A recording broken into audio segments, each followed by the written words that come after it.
Saudara, teka-teki misteri pembunuhan Vina dan Eki masih belum juga menemui titik terang. Tersangka terakhir Peggy Setiawan alias Peron bersikukuh tak ada di lokasi kejadian pada 2016 lalu.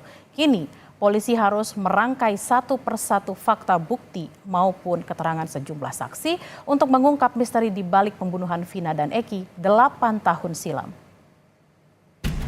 Teka-teki misteri pembunuhan Vina dan Eki masih belum juga menemui titik terang. Tersangka terakhir, Peggy Setiawan alias Peron, bersikukuh tidak ada di lokasi kejadian pada 2016 lalu.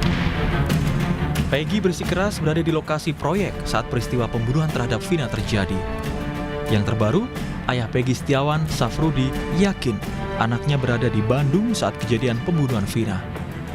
Ayah Peggy memiliki bukti berupa catatan pinjaman kuli di proyek tempat Peggy bekerja 2016 lalu.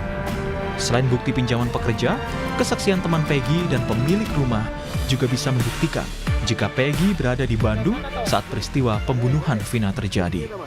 Ada di Bandung, ada di lokasi Bandung sama saya. Bukti apa Pak yang menguatkan? Yang menguatkan teman-temannya ada semua, ngumpul semua. Satu tim ancamannya, desa Ranca Kasiat. Pertama yang punya rumahnya juga ada nyaksiin bahwa anak saya ada di situ. Saudara-saudaranya juga ada. Termasuk mertuanya yang punya rumah udah almarhum ya. Tapi anak-anak saya juga nyaksiin ada di situ. Sebelumnya 4 rekan Peggy mengaku siap bersaksi untuk membuktikan Peggy tidak terlibat dalam pembunuhan Vina dan Eki. 4 rekan kerja Peggy adalah Suharsono alias Bondol, Ibnu, Suparman, dan Robi yang juga adik kandung Peggy. Mereka adalah kuli bangunan yang menjadi rekan kerja Peggy di Bandung. Mereka siap menjadi saksi kunci yang bisa memastikan pada malam peristiwa pembunuhan Vina dan Eki, Peggy berada di Bandung, bukan di Cirebon.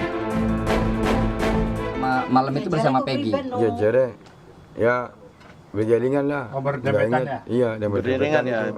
Jejer ya? Itu bareng aja? Iya, bareng aja. Satu bedeng bareng. Satu bedeng itu bareng, tapi posisi tidurnya nggak ingat. Tapi intinya ada di situ ya? Iya, ada di situ. Tanggal berapa Bapak ingat?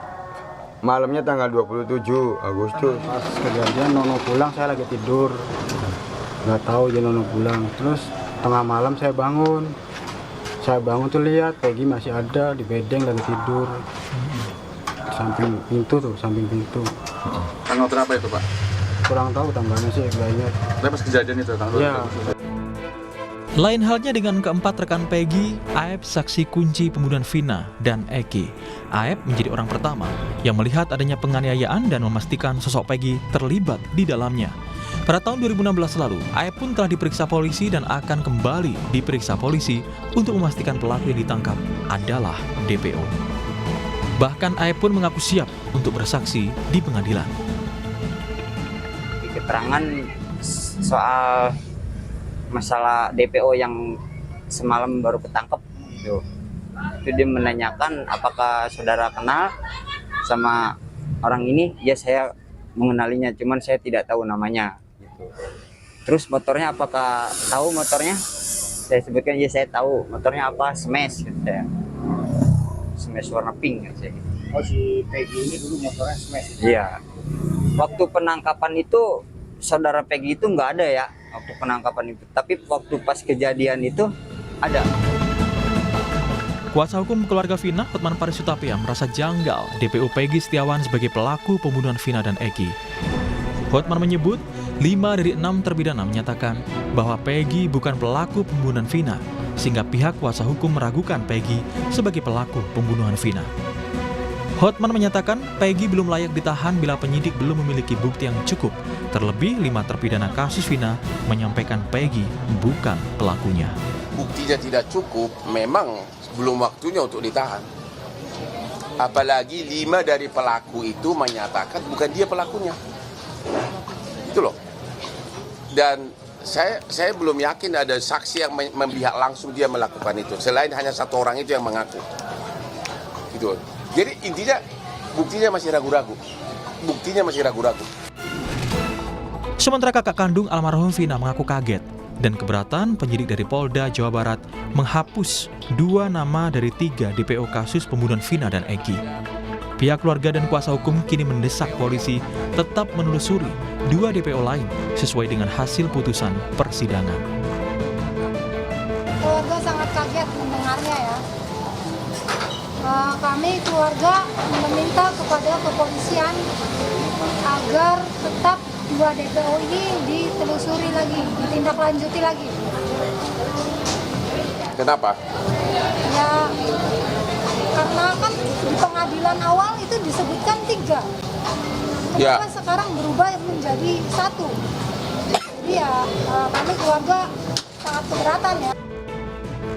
Sementara itu, polisi meyakini tidak salah tangkap dalam kasus pembunuhan Vina dan Eki. Polisi mengaku penangkapan Peggy sesuai dengan standar prosedur yang berlaku. Polisi juga menyita sejumlah dokumen sebagai barang bukti. Ya, bahwa kita yakinkan PS adalah ini. Kita sudah menyita sejumlah dokumen terkait dengan identitas, kemudian juga motor yang digunakan kita sudah dapat STNK-nya, walaupun motornya belum dapat, tetapi STNK kendaraan yang digunakan pada saat kejadian kita sudah mengamankan. Nah, kita meyakinkan ini dengan sejumlah dokumen, baik kartu keluarga, kemudian ijazah dan sebagainya, kita yakinkan bahwa ini adalah PS atau Peggy Setiawan. 64 pengacara kini berada di barisan pembela tersangka Peggy Setiawan. Barisan kuasa hukum ini mengaku akan mengajukan penangguhan penahanan terhadap Peggy Setiawan. Kini polisi harus merangkai satu persatu fakta, bukti, ataupun keterangan sejumlah saksi untuk mengungkap misteri di balik pembunuhan Vina dan Eki 8 tahun silam. Tim Liputan, Kompas TV.